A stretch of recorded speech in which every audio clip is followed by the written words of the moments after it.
عزیز دوستوں، بزرگ اور بھائیوں، قرآن مجید نے جگہ جگہ پہ اس بات کا اعلان فرمایا ہے کہ اپنے شعور کو بلند کرو، اپنی فہم سے، اپنی عقل سے کام لو،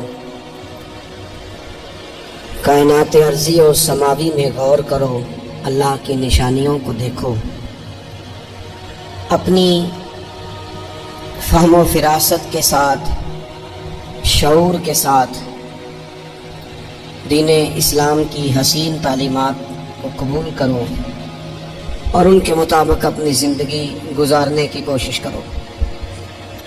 سورہ زمر کی آیت نمبر 18 میں نے تلاوت کی ہے۔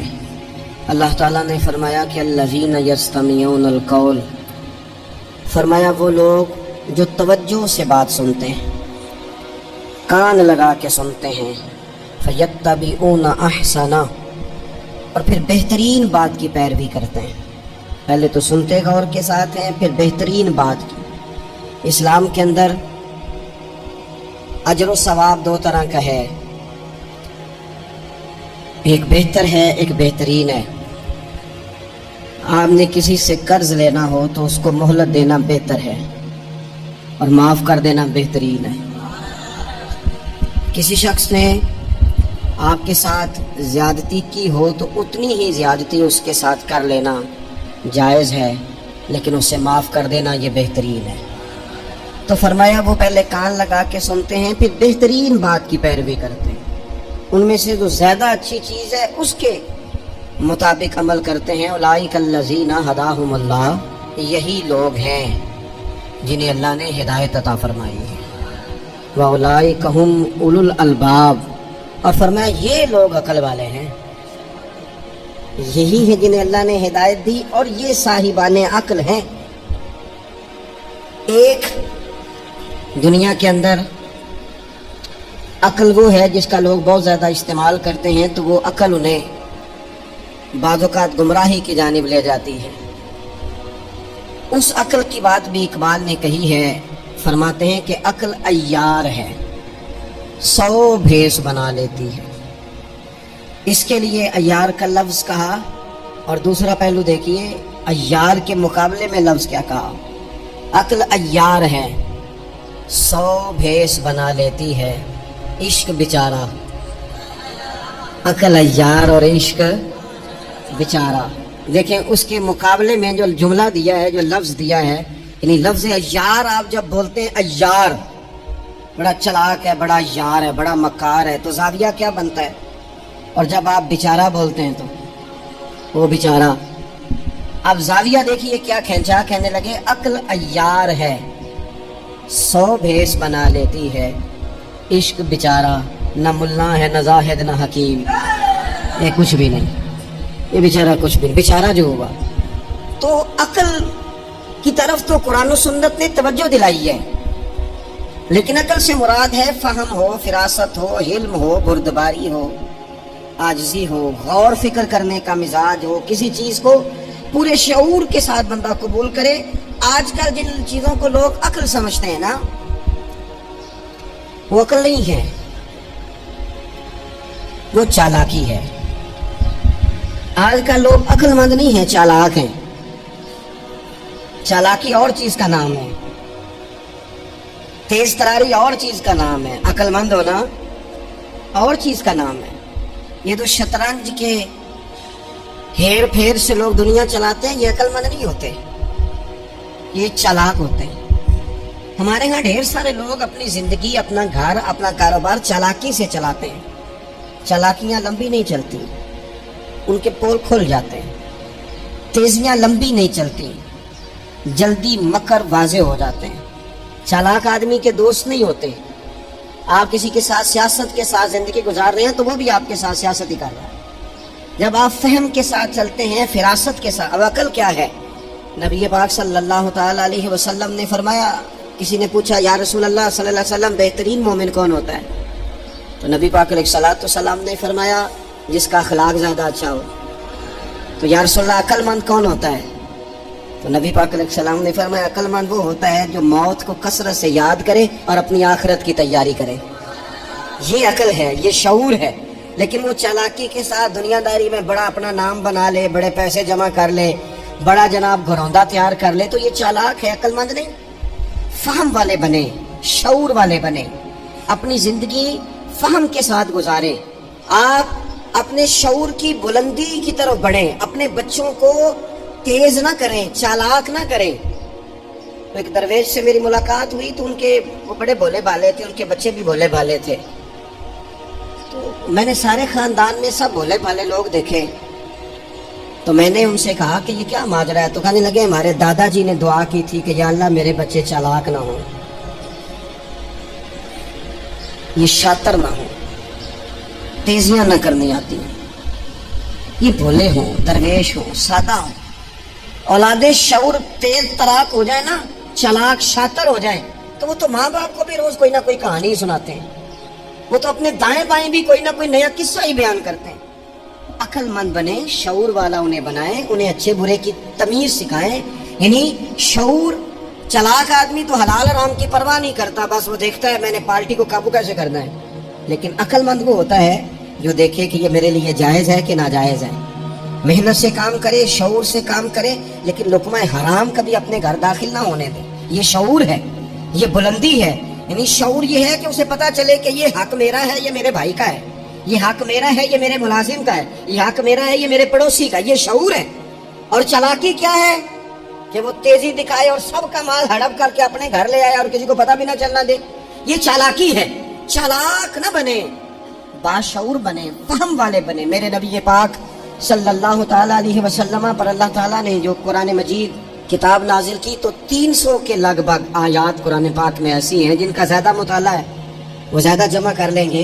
300 کے قریب آیات ایسی ہیں جس میں اللہ تعالیٰ نے عقل اور شعور کی طرف بڑھنے کا حکم دیا ہے. فرمایا عقل والو غور کرو, تم دیکھتے نہیں زمین و آسمان میں اختلاف ہے, رات اور دن آتے جاتے ہیں, اس میں غور کرو, اس میں نشانیاں ہیں. پر ان کے لیے جو عقل رکھتے ہیں, جو شعوری بلندی رکھتے ہیں, تیزی نہیں, چالاکی نہیں, شاطر پن نہیں.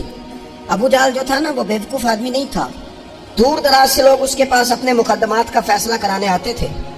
چالاک آدمی تھا, اتنی زبردست بات کرتا تھا, اتنی اچھی باتیں سناتا تھا کہ لوگ لوٹ پوٹ ہوتے تھے, گھنٹوں بیٹھ کے لوگ اس کی بات سنتے تھے. لیکن شاطر تھا, عقل مند نہیں تھا. اگر عقل مند ہوتا تو اسے نظر آ جاتا کہ وہ دیکھو آفتاب نبوت چمک رہا ہے, وہ غلام ہو جاتا رسول پاک کا. لیکن وہ چالاک تھا, چالاکیاں کرتا رہا, تیزیاں دکھاتا رہا. اس نے اس ترتیب سے اسلام کی مخالفت کی. آپ دیکھیں نا, جس رات نبی پاک صلی اللہ علیہ وسلم کو شہید کرنے کا ارادہ ان ظالموں نے کیا ہے تو بڑی پلاننگ کی. ہر قبیلے سے ایک ایک بندہ لے کے آؤ, ہر قبیلے سے, اور اس کے ہاتھ میں تلوار تھماؤ. جب ہر قبیلے کا بندہ ہوگا تو اگر معاذ اللہ حضور کو شہید کرنے میں کامیاب ہو گئے تو کسی ایک قبیلے پر الزام بھی نہیں آئے گا, اور بنو ہاشم کسی ایک قبیلے کا مقابلہ بھی نہیں کر سکیں گے. اس چالاکی سے, یہ کبھی لوگوں کی سمجھ میں باتیں نہیں آتی تھی پر چالاک تھے, اس چالاکی سے یہ دین کی مخالفت کرتے تھے, یہ تیزی دکھا کے مخالفت کرتے تھے. اور جناب صدیق اکبر دفاع کی کوششیں کرتے تھے. وہ شعور کے ساتھ, فہم کے ساتھ انہوں نے بھی انداز اختیار کیا نا. انہوں نے چالاکی کی کہ ہر قبیلے سے ایک ایک بندہ. وہ تو اللہ کی حکمت تھی کہ سرکار نے ایک مٹھی میں پکڑ کے مٹی پھینکی تو ان کی آنکھوں کے آگے اللہ تبارک و تعالیٰ نے پردے ڈال دیے. لیکن اس کے مقابلے میں حضرت صدیق اکبر فہم و فراست کا, شعور کا وہ مظاہرہ کر رہے ہیں. وہ کیسا بندوبست کرتے ہیں؟ کہتے ہیں اپنے غلام سے کہ 2 اونٹنیاں موٹی تازی, ان کو تم نے لے کے غار کے اس جانب آ جانا ہے. اپنے غلام سے کہتے ہیں کہ تم نے ان اونٹنیوں کو وہاں پہنچانا ہے. بیٹے سے کہتے ہیں سارا دن کام کاج کے سلسلے میں ادھر ادھر جانا اور کافروں کی باتیں سن کے پہنچانا کہ نیا منصوبہ کیا بنا رہے ہیں. اپنی بیٹی سے کہتے ہیں پتر کھانا پکا کے, کل کا باسی نہیں تازہ پکا کے, اور پھر اس کو تیار کر کے, اور بیٹا دن کے اجالے میں نہیں رات کے اندھیرے میں آنا. اب یہاں اقبال بولے, اقبال کہنے لگے جب عشق سکھاتا ہے آداب خود آگاہی, عشق بھی ایک عقل دیتا ہے. جب عشق سکھاتا ہے آداب خود آگاہی تو کھلتے ہیں غلاموں پر اسرار شہنشاہی. پھر وہ غلاموں کو بادشاہ بنا دیتا ہے. تو کہا رات کو وہاں کھانا پہنچانا, یہ ان کا شعوری فیصلہ ہے. اور رستے میں حضرت صدیق اکبر بھی شعور کا مظاہرہ کرتے ہوئے حضور کو لے کے جا رہے ہیں. انہوں نے بھی پلاننگ کی, منصوبہ بندی کی, پر چالاکی سے حضرت صدیق اکبر بھی اپنا شعور استعمال کر رہے ہیں. رستے میں ایک شخص ملتا ہے جناب صدیق اکبر کو. یہ شعور ہے, یہ فہم ہے, یہ فراست ہے. ایک شخص رستے میں ملتا ہے. عرب کے اندر ایک رواج تھا کہ کبھی کبھی نا کوئی ہادی ساتھ لے لیا جاتا تھا. ہادی اس کو کہتے تھے جو رستہ دکھاتا تھا آگے آگے. وہ کچھ تھوڑا بہت نذرانہ لیتے تھے, رقم لیتے تھے, رستہ دکھاتے تھے. چونکہ رستہ بتانا بڑی دور دور تک آبادی نہیں ہوتی تھی, تو پوچھیں گے کس نے اگر بھول گئے تو ایک شخص ساتھ رکھ لیا جاتا تھا. رستے میں ایک شخص ملا جو مدینہ شریف سے جا رہا تھا مکہ مکرمہ. حضرت صدیق اکبر کو وہ جانتا تھا, نبی پاک علیہ السلام کا بظاہر آشنا نہیں تھا. حضرت ابوبکر صدیق سے پوچھتا یہ کون ہے؟ حضرت صدیق اکبر کا شعور دیکھو, وہاں شعور اسلام کی مخالفت میں چلاکی استعمال ہو رہی, یہاں شعور دفاع اسلام میں استعمال ہو رہا ہے. یہ فہم ہے, یہ عقل ہے. حضرت صدیق اکبر رضی اللہ تعالیٰ عنہ فوراً سوچنے لگے, فرمانے لگے اگر حضور کا نام بتا دیا یہ تو جاتے فوراً ان کو بتائے گا کہ میں نے نبی پاک کو جاتے دیکھا ہے. وہ کہنے لگے کون ہے؟ آپ سوچ میں پڑ گئے یہ کون ہے؟ تو حضرت صدیق اکبر نظریں جھکا کے, ہاتھ باندھ کے حضور کی طرف چہرہ موڑ کے کہنے لگے یہ میرے ہادی ہیں, یہ مجھے رستہ دکھاتے ہیں. اب وہ کچے مزاج کا تھا نا, وہ سمجھا مکے سے مدینے کا رستہ دکھاتے ہیں. حضرت صدیق اکبر بتا رہے تھے یہ مجھے جنت کا رستہ دکھاتے ہیں, رب کی معرفت کا رستہ دکھاتے ہیں. یہ بھی شعور ہے جب عشق سکھاتا ہے. آداب خود آگاہی, پھر کھلتے ہیں غلاموں پر اسرار شہنشاہی. عطار ہو, رومی ہو, رازی ہو, غزالی ہو, کچھ ہاتھ نہیں آتا بے آہ سحرگاہی. عجیب بھائی, آپ اپنا شعور اگر صحیح جگہ استعمال کریں تو فہم بن جائے گا, فراست بن جائے گا, فائدہ مند ہو جائے گا. لیکن نہیں, چلاکی کی طرف لوگ بڑھنے لگے, پتے پھینکنے لگے, کہانیاں سنانے لگے. کون سا ایشو ہے جس کو آج اٹھایا جائے؟ کون سی بات ہے جس کا پراپوگنڈا کر کے اپنے آپ کو مشہور کیا جائے؟ کیا ہے جو سوسائٹی میں پھینکی جائے بات تو لوگ توجہ کریں گے ہماری سیاسی جماعت کی طرف؟ کیا اس طرح کا ماحول بنایا جائے, کس طرح کر کے پیچ و تاب کیا جائے, کس طرح کر کے لوگ توڑے جائیں, کس طرح بنائے جائیں؟ نہیں, اس طرح لوگ کمزور ہو جاتے ہیں, اس طرح شعور نہیں رہتا قوموں کے پاس. میرے نبی پاک صلی اللہ علیہ وسلم کے پاس عبد القیس کا وفد آیا تھا. تو جو عبد القیس ان کا سردار تھا, نبی پاک صلی اللہ تعالیٰ علیہ وسلم کی خدمت میں جب وہ حاضر ہوئے, لاؤبالی فیصلے نہ کریں, فیصلے زندگی میں سوچ کے کریں. آپ کسی بھی چیز کے سربراہ ہیں, آپ مسجد کے صدر ہیں یا قبیلے والے آپ سے فیصلہ کراتے ہیں, یا آپ کسی جماعت کو لیڈ کرتے ہیں, یا خاندان والے آپ کو بڑا سمجھتے ہیں, یا کوئی آدمی آپ کو دینی تعارف سے پہچانتا ہے, تو فہم کے ساتھ, دانائی کے ساتھ, حکمت کے ساتھ آپ اس کو لے کے چلیں. نبی پاک صلی اللہ تعالیٰ علیہ وسلم نے وفد عبد القیس کے سربراہ سے کہا تھا کہ تمہارے اندر 2 خصلتیں ہیں, 2 عادتیں تمہارے اندر ایسی ہیں جنہیں اللہ بڑا ہی پسند کرتا ہے. یا رسول اللہ کون کون سی؟ فرمایا ایک تو تم عقل والے ہو, اور دوسرا بردبار ہو, حلم والے ہو. تم جذباتی فیصلے نہیں کرتے, تمہارے اندر بردباری ہے, ٹھہراؤ ہے. یہ 2 باتیں, تمہاری سمجھداری اور تمہارا ٹھہراؤ, یہ اللہ کو بڑا ہی پسند ہے. بڑی جذباتی باتیں لوگ کرتے ہیں, بڑا گھروں کے اندر ماحول خوفناک ہو جاتا ہے, قبیلوں میں ماحول خوفناک ہو جاتا ہے, جماعتوں میں خوفناک ہو جاتا ہے. بڑے شعور کے ساتھ مسلمان کو آگے بڑھنے کی ضرورت ہے. یہ جو مسلمانوں نے فتح یابی حاصل کی ہے نا بڑی ساری جگہوں پہ, اللہ تبارک و تعالیٰ نے مسلمانوں کو کامیابیاں دی. مسلمان اپنی تعداد کی قلت کے باوجود, اسلحے کی قلت کے باوجود بڑی جگہوں پہ کامیاب رہے. اللہ تبارک و تعالیٰ نے انہیں بڑا سارا نوازا.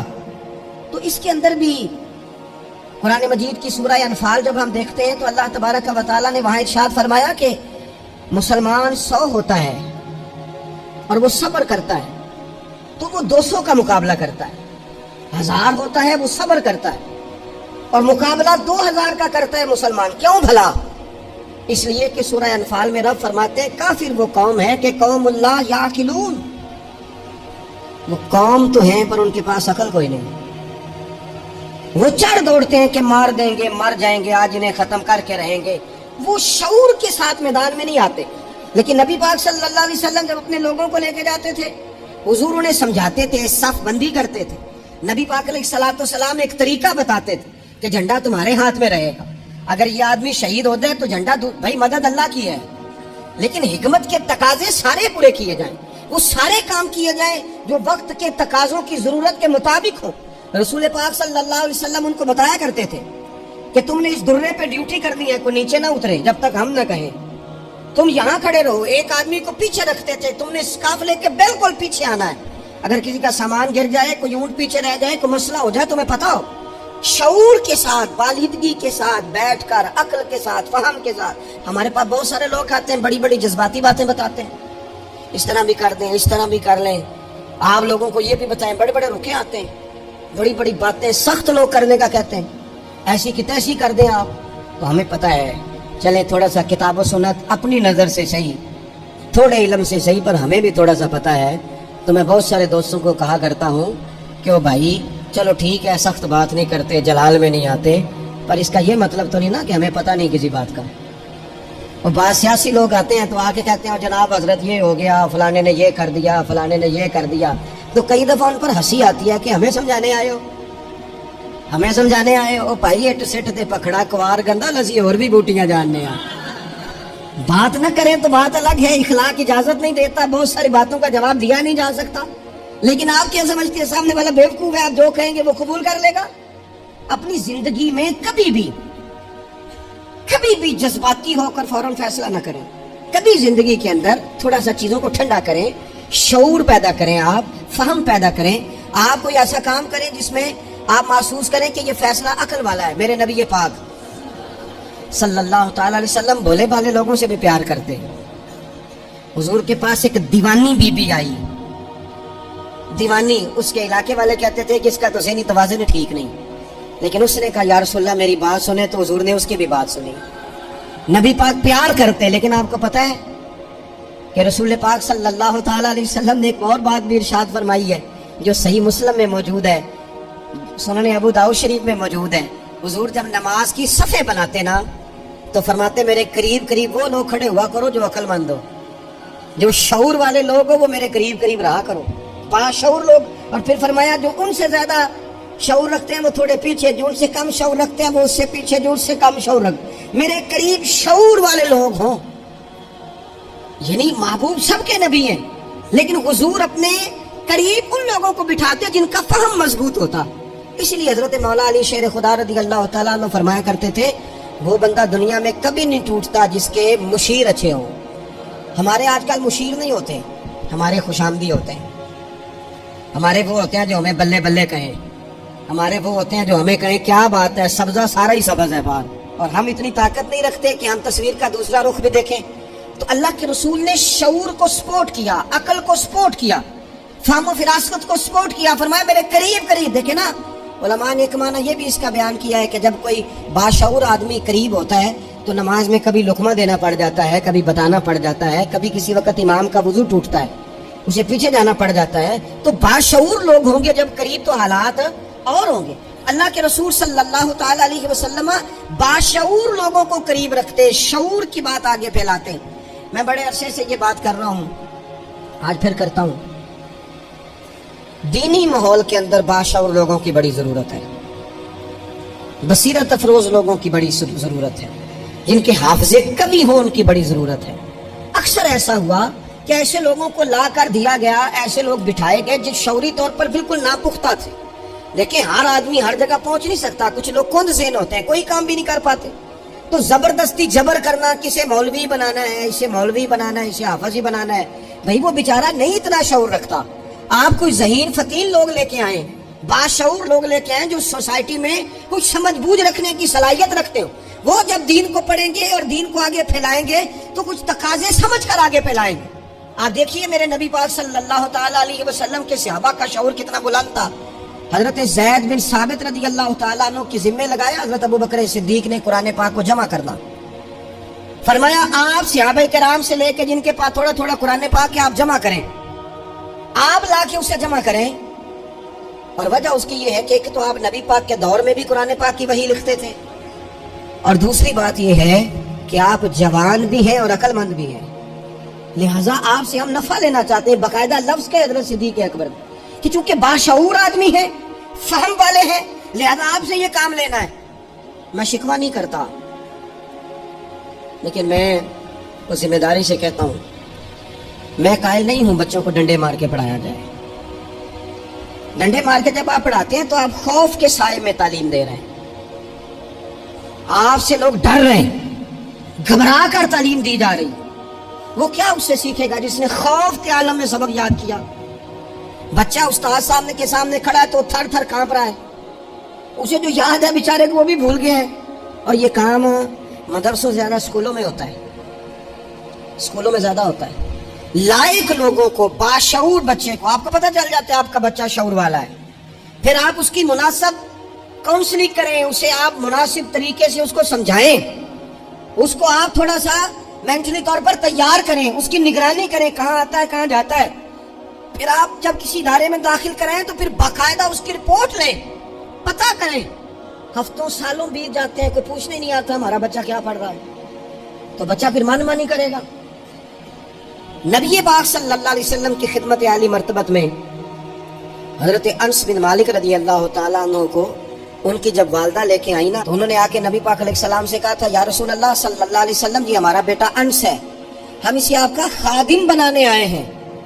حضور اس میں دو خوبیاں ہیں, ایک تو جوان ہے اور دوسرا حضور بڑی سمجھ بوجھ رکھنے والا ہے, یہ باشعور ہے, آپ کی خدمت کرے گا. خدمت کے لیے بھی بچہ دیا, خدمت کے لیے. حضرت انس بن مالک حضور کی خدمت کرتے رہے, ڈیوٹی کرتے تھے. وہ نبی پاک کے گھر میں چھوٹے تھے, کام کاج کرتے تھے, حضور کسی کو بلانے بھیج دیتے, ازواج مطہرات کوئی کام کر دیتی. فرماتے میں آیا تو تھا خدمت کرنے, لیکن باشعور تھا, فہم والا تھا, کام بھی کرتا رہتا اور مدینے والے کی حدیثیں بھی یاد کرتا رہتا. سینکڑوں حدیثوں کا خزانہ حضرت انس بن مالک نے امت کو دیا ہے. وہ کام کرتے تھے لیکن باشعور تھے نا, تو اپنے شعور کی بلندی کی بنیاد پر کام کرتے کرتے انہوں نے دین سیکھ لیا اور سیکھ کر امت کو اتنا بڑا خزانہ دیا. لیکن اگر آپ جاہل آدمی لے آئیں, وہ جھڈ آدمی لے آئیں جس کا ذہن بالکل بند ہے, اس کو آپ لا کے بٹھا دیں تو سند کئی دفعہ میری جاتی ہے. اعلیٰ حضرت بریلوی سے کسی نے کہا تھا عالم کے لیے سند ضروری ہے, فرمایا نہیں, عالم کے لیے علم ضروری ہے. فرمانے لگے سند یافتہ تو جاہل بھی کہیں دیکھے. تو باشعور بنے اپنی زندگی میں, علم کے ساتھ, بردباری کے ساتھ, معاملہ فہمی کے ساتھ اپنی زندگی میں آگے بڑھیں. جذباتی فیصلے نہ کریں, جلدی سے ایموشنل نہ ہو جائیں. کوئی شخص آپ کو کسی جگہ آ کے فٹافٹ گڑبڑ کرنے کی کوشش کرے تو بڑی جلدی اس بندے کے بہکاوے میں نہ آئے. کوئی کسی کے بارے میں خبر بریک کرے تو فٹافٹ اس خبر کا شکار نہ ہو. کوئی سیاسی آدمی آپ کو سبز باغ دکھانا شروع کرے تو تھوڑا سا شعور ہو آپ کے اندر, تھوڑا سا فہم ہو. آپ ذرا ان نعروں کو دیکھو تو صحیح, آپ کو کون سا نعرہ دیا جا رہا ہے. میں ہمیشہ یہ کہتا ہوں دوستوں سے کہ آپ ہمیشہ سے انہی نعروں پر آپ ووٹ دیتے جا رہے ہیں, انہی چیزوں پر آپ ووٹ دیتے جا رہے ہیں, انہی باتوں پر. زمانہ کہاں چلا گیا, دور college, university, science, technology, computer, دنیا کہاں نکل گئی. اور آج بھی آپ کو کہا جاتا ہے کہ مجھے ووٹ دو, میں سڑک پکی کرا دوں گا. آپ کم از کم اتنا تو کہیں کہ یار ہم اس گلی کے اندر 20 گھر رہتے ہیں, تو ہم تھوڑے تھوڑے پیسے ڈال کے گلی خود پکی کرا دیں گے. آپ ہمیں قانون کی بالادستی جو ہے وہ معاشرے کے اندر پکی کر کے دیں. آپ ہمیں یہ بتائیں کہ یونیورسٹیاں کتنی بنائیں, آپ ہمیں یہ بتائیں کہ ہسپتالوں میں نظام کس طرح کا ہے, صحت اور تعلیم میں معیار ہمارا کیا ہے. ابھی تک وہی معاملہ, یعنی میں نے یہاں تک دیکھا ہے, آپ نے ناراض نہیں ہونا, یہاں تک دیکھا ہے کہ میں قبرستان کے لیے جگہ لے لیتا ہوں, مجھے ووٹ دے دو. چھوڑ دو یار یہ کام. اگر ہمیں جینے کے لیے جگہ ملے گی تو مر جانے کے بعد کے لیے بھی ملے گی. اس سے تھوڑا باہر اٹھ کے سوچو کیا کن چکروں میں ہم پڑ گئے. اپنی زندگی بالیدگی والی, پختگی والی بنائیں. آپ جب شعوری طور پر پختہ ہو جائیں گے پھر اللہ تعالیٰ آپ سے بہتر فیصلے کرائے گا, پھر آپ آگے بڑھیں گے. آپ اور میں, ہماری آنے والی نسل تیز تو ہو رہی ہے, باشعور نہیں ہو رہی. ان کے اندر پیسے کمانے کی مشین بننے کا جذبہ تو ہے, لیکن تعمیر شخصیت کا کوئی کمال نہیں. لوگ غرض مند تو بہت زیادہ ہیں, درد مند نہیں. لوگوں کی طبیعتوں کے اندر اپنا گھر پکا کرنے کا تو شعور ہے, لیکن ذہن پکا کرنے کا شعور نہیں. اس کا نقصان یہ ہو رہا ہے کہ بڑی بڑی کوٹھیوں سے نفسیاتی مریض نکل رہے ہیں. بڑے بڑے مالدار لوگ ایسے ہیں کہ جن کے پاس چونکہ سارا دن جھوٹ بول کے گزارا ہے, سارا دن شو کرنے کا شوق ہے, سارا کچھ دکھانے کا شوق ہے, ان کے پاس سارا کچھ تو موجود ہے, لیکن قرار کی نیند نہیں, مسلح کا ذوق نہیں. میں اکثر کہتا ہوں کم سونا ہی بیماری نہیں, زیادہ سونا بھی بیماری ہے. کم کھانا ہی تکلیف کا باعث نہیں, زیادہ کھانا بھی بڑی آزمائش کا باعث. اور میرے بھائی اقبال جیسے لوگ رو پڑے, کہنے لگے